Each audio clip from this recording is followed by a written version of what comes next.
Bonjour, voilà un petit moment qu'on ne s'était pas vu. La raison majeure de ça, c'est que je me suis lancé dans la domotique et qui est un sujet qui me passionne évidemment en tant qu'informaticien. Tout ce qui a trait aux automatismes est quelque chose qui m'intéresse. Bref, aujourd'hui, on va parler de Muscore 4.1. Donc, en détail, assez rapidement malgré tout, l'amélioration du player, donc un sujet qui concerne beaucoup de gens. Beaucoup de gens se plaignaient de la mauvaise qualité du rendu sonore, donc on va voir ce qu'il en est aujourd'hui dans cette 4.1. Amélioration des performances de l'exportation vers du MP3, même principe, quand il fait, où on en est. Une fonctionnalité nouvelle, réverbération. Alors, je parlerai en même temps du panoramique puisque ça concerne aussi bien le mélangeur. Donc on va voir qu'il est possible maintenant de positionner ces instruments ou ces chœurs comme ils le sont dans la pièce. Les chœurs, toujours. Alors, pourquoi je m'intéresse beaucoup au choral? Tout simplement, j'ai l'intention d'intégrer une chorale à la rentrée. Et donc, voilà, encore un sujet nouveau pour moi qui me passionne. Donc, ils ont amélioré et revu la copie des paroles quand on écrit des partitions pour les choristes. Pour les guitaristes, alors c'est un sujet que j'évoque rarement, mais je joue de temps en temps de la guitare aussi. Donc, utilisation du capodastre à l'intérieur de Muscore. Travailler avec plusieurs partitions, donc ça c'était déjà le cas. Ils ont juste amélioré deux trois petites choses pour que vous voyez mieux ce qui se passe et ne pas être perdu. Version majeure ou mineure, alors ça c'est un sujet très intéressant, très important je dirais. Comme dans toutes mes vidéos, je mets un chapitrage. Donc s'il y a un seul point que vous devriez regarder à mon avis, c'est celui-là. J'ai failli le mettre en tête d'ailleurs, parce que c'est important de savoir qu'est-ce qui se passe par rapport aux autres versions, notamment la 4.01 et la 4.02. Et enfin, évocation rapide, parce qu'en réalité il y a plus de 100 bugs qui ont été corrigés. Donc je vous montrerai à quel endroit ça se passe, et ça vous permettra d'aller chercher si vous êtes concerné par ces bugs ou pas. Donc voilà, pas mal de choses à dire, donc on y va sans plus tarder, c'est parti. La première des nouveautés qui était attendue par beaucoup d'entre vous, c'est l'amélioration des performances du player, en français du lecteur de son et de partition. Alors on le voit dès l'ouverture de la partition, parce qu'en fait vous allez vous rendre compte que ça met un certain temps à ouvrir. Et donc qu'est-ce qui se passe? On le voit dans le bas de l'écran là, en fait il charge en mémoire des échantillonnages, c'est-à-dire des extraits de la banque de sons qui sont montés en mémoire. Donc ça c'est une manière classique de la part des développeurs d'améliorer les choses, c'est de mettre en mémoire ce qui sert le plus. Alors ensuite, quand on lit, on va constater quand même certaines améliorations.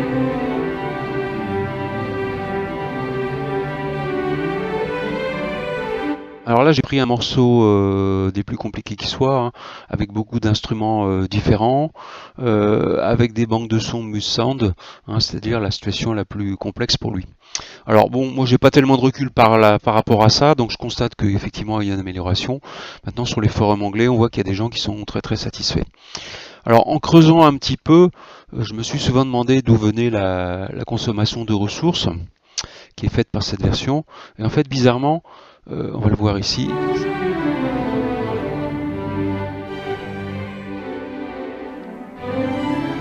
Donc je vais baisser le son du mélangeur. C'est pas tellement par le son lui-même que ça se passe. Le master, je vais le baisser ici, voilà. Donc c'est pas tellement par le son lui-même que ça se passe, c'est le traitement du son qui n'est pas vraiment le plus gourmand. Donc on le voit ici. Alors, DV, voilà, ici. Et en fait, bizarrement, alors vous voyez ici qu'il y a 59% de processeurs, 50, 60, etc. Et il y a beaucoup de processeurs graphiques. Ici, j'ai 2 processeurs graphiques sur ma machine, et donc ils sont très très sollicités. Et en fin de compte, c'est surtout de là que ça vient. C'est pas tellement le son lui-même qui consomme. Je vais vous le montrer quand je réduis complètement Muscore. Voilà. Quand je réduis Muscore, qu'est-ce qui se passe? Eh bien, en fait, vous voyez qu'on diminue énormément le processeur graphique. Et on diminue, alors les deux processeurs diminuent beaucoup, et le processeur principal, quant à lui, reste quasiment inchangé. Donc ça, c'est un truc à savoir. Pour ceux qui ont des vieilles machines, eh bien, vous pouvez réduire Muscore en minimum, en icône, tout en jouant votre musique. Alors évidemment, c'est un peu une situation à contre-emploi, je dirais, parce que malheureusement, un des intérêts de la chose, c'est le fait de pouvoir voir la partition. Bon, maintenant, sachez-le, c'est tout le nouveau rendu qui en fait consomme énormément de ressources et pas tellement les banques de sons. Donc ça c'était un premier point. Un deuxième point qui concerne l'aspect performance, c'est quand vous voulez exporter des fichiers au format son. Donc ce qui va être très utile quand vous répétez dans un groupe ou dans une chorale. Hein. Donc le fait de donner des fichiers MP3 aux membres du groupe ou de la chorale. Donc ça se passe ici. Voilà. Donc vous exportez. Et donc en audio MP3. Voilà. Et donc vous allez choisir ici un nom de fichier, je l'ai déjà fait une fois. Hein. Et vous allez constater que ça demande un certain temps à exporter. Alors de nouveau, si vous êtes sur un morceau complexe comme celui-ci, il y a beaucoup d'instruments et beaucoup de mesures, ça va demander évidemment beaucoup plus de temps que sur un morceau simple. Donc un exemple d'importation sur un morceau simple avec 2 instruments sur 2 pages, c'est une quarantaine de secondes quand même. Alors qu'ici on a sur beaucoup d'instruments, hein, beaucoup de mesures, il y a plus d'une centaine de mesures, et donc on arrive ici à un total de 2 minutes pour arriver à 100% de l'exportation. Alors ça peut paraître beaucoup, mais il faut savoir qu'en version 4.02, on était à 4 minutes 08 pour le même morceau. C'est-à-dire qu'ils ont quand même réussi à diviser par 2 le temps de l'exportation en MP3. Donc c'est déjà pas mal. Un autre sujet maintenant qui est une amélioration, donc ça se passe au niveau du mélangeur, et donc en fait il y a des effets sonores qui ont été ajoutés. Donc ici je vous montre un extrait d'un morceau de chorale hein, que je trouve formidable d'ailleurs. Hein, je suis tout de suite branché sur la musique sacrée avec des chorales, je vous mettrai le lien dans la description de la vidéo. Donc voilà un exemple de chorale. Alors ici ce genre de chorale de musique sacrée, ça s'exprime souvent dans des églises. Hein. Et dans des églises, on a une sonore particulière, une acoustique particulière. Dans l'instant où il y a des échos qui se font, et on va pouvoir le mettre en œuvre ici, avec ce qu'on appelle la réverbération. Donc là, ici, vous allez voir un nouveau petit bouton qui est là, avec pour l'instant rien de coché. Alors comment ça marche? Vous voyez, ici, on peut cocher la réverbération ou pas, pour telle ou telle partie. Et donc, ça va jouer sur l'effet sonore. Donc, par exemple, je pourrais décider pour les basses de mettre de la réverbération ou pas. Et comment ça marche? Eh bien, vous maintenez un shift-clic et en allant vers la gauche, vous diminuez le potentiomètre. En allant vers la droite, vous augmentez la valeur du potentiomètre. Alors, pour que ça s'entende mieux, ce que je vais mettre en mute, c'est-à-dire en silence, les autres voix. Voilà. Donc ici, si je mets la réverbération à fond, ou si je l'enlève, vous voyez?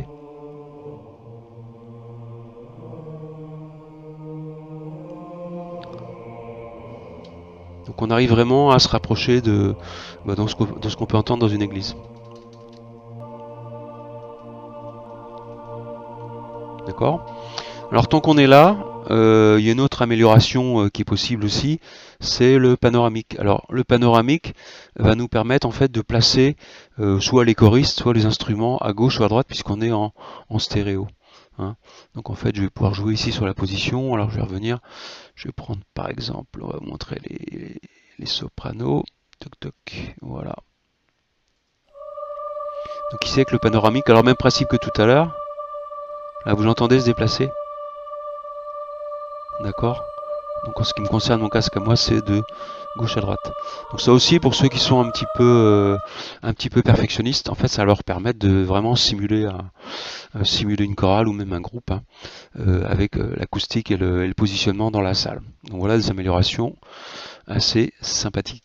Une autre amélioration de cette version 4.1 concerne la saisie des paroles pour les partitions de type choriste, hein, c'est-à-dire SATB, voulant dire soprano, alto, ténor et basse. Donc ici une musique classique, hein, traditionnelle, et donc je vais me servir de ces notes de piano là pour définir un chœur avec ténor et basse. Donc je vais commencer par ajouter 2 instruments entre guillemets, donc qui sont les chœurs, le ténor donc et la basse.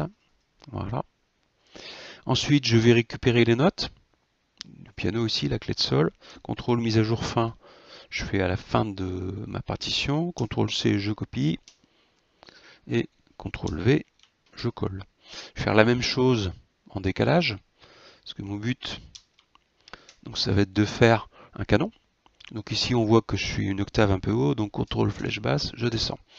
Donc voilà a priori ce que ça donne. Je peux maintenant supprimer mes notes de piano qui vont plus me servir. Je vais vérifier au niveau sonore à quoi ça ressemble. Ok.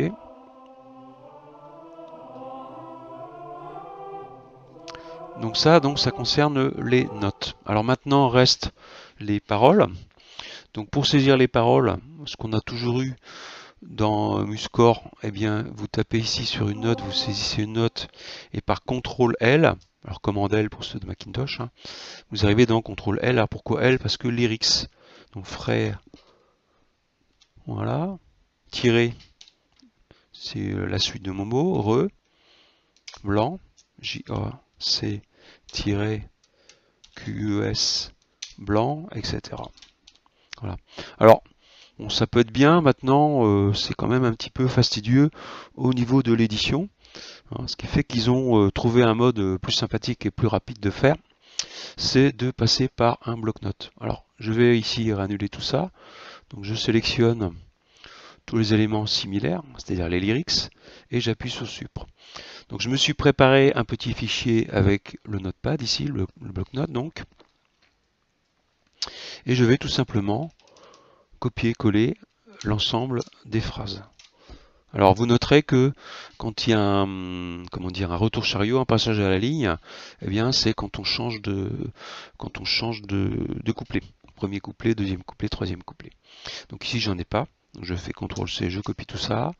Je me repositionne ici, CTRL-L pour lyrics, et je vais faire une série de CTRL-V pour coller, jusqu'à temps que j'ai terminé donc mes paroles. D'accord, sonnerie matine, ding dang dong. Voilà. Un escape, j'ai fini. Et donc vous voyez que c'est quand même assez simple. Alors, je pourrais procéder de la même manière, mais dans l'autre sens, parce que là vous voyez que je suis venu du presse-papier vers les paroles. Je pourrais aussi bien venir des paroles vers le presse-papier. Donc ici vous avez outils, copier les paroles dans le presse-papier. Voilà, et on va revoir ici ce que ça donne. Donc au niveau, voilà. Alors l'inconvénient de faire ça, vous voyez, c'est qu'il perd un peu certaines notations. Donc c'est quand même plus facile de partir du bloc-notes et d'amener ça dans les lyrics, dans les notes. Donc je vais pouvoir mettre en place mon canon, donc je reviens ici, CTRL-C, je copie et je me déplace ici donc en différé, enfin décalé d'une mesure. CTRL-L, et là de nouveau, je procède par mes copier-coller.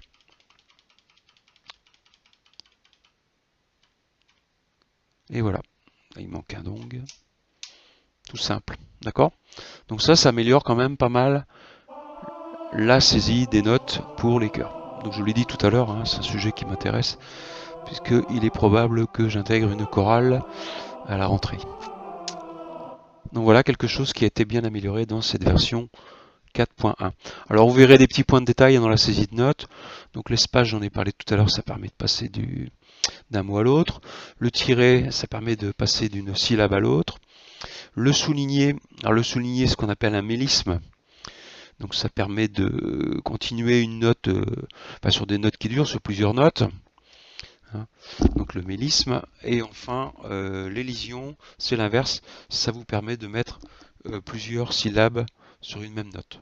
Donc ça, je ferai peut-être une vidéo dédiée au choral, hein. Si ça vous intéresse, mettez-moi ça en commentaire. Une autre amélioration de cette version 4.1 concerne les guitaristes et en l'occurrence la gestion du capodastre. Donc le capot en abrégé, hein. Donc qu'est-ce que c'est un capodastre? En fait, c'est un instrument qui pince les cordes et qui va vous permettre de monter la tonalité en se déplaçant sur le manche de guitare. Alors typiquement pour s'accorder avec des chanteurs par exemple, faire monter d'un ton, d'un demi-ton, ou même plus encore, hein, puisque des fois on peut déplacer le capodastre de plusieurs frettes, hein, 5, 6, 7 frettes éventuellement, c'est-à-dire monter beaucoup plus haut. Donc comment ça marche? Donc ici j'ai une partition de guitare électrique, alors je saisis quelques notes déjà, hein, je vais coller là. Voilà, donc des notes et des accords. Donc ici, d'accord. Donc imaginons, là je démarre sur un La, imaginons que je veuille monter d'un ton et donc démarrer sur un Si plutôt qu'un La. Donc qu'est-ce que je vais faire? Bien, je vais reprendre mes notes ici. Tac. Alors je vais même les mettre deux fois, comme ça va permettre de mieux voir ce que je fais par la suite. Voilà. Et donc à partir d'ici, je vais vouloir utiliser le capodastre et monter d'un ton. Donc je vais dans mes palettes. Ici, je vais ajouter une palette puisque par le défaut, elle n'y est pas. La palette de guitare. Voilà, je reviens sur mes palettes. Et là, qu'est-ce que je vois? Un capot. Donc à partir de là, donc, je vais pouvoir ajouter un capot. Alors avec plusieurs options, soit on met le capot, la définition du capot en dessous, donc c'est ce qu'on voit ici.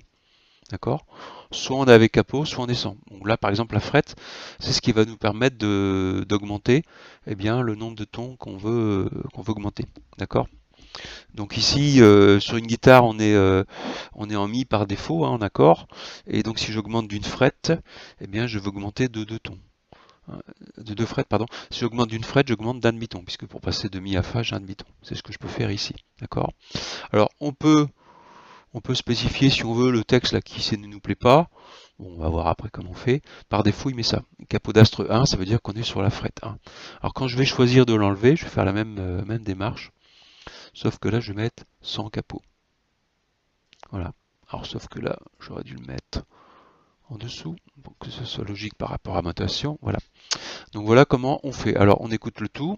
Alors ça va pas être forcément très très beau, hein.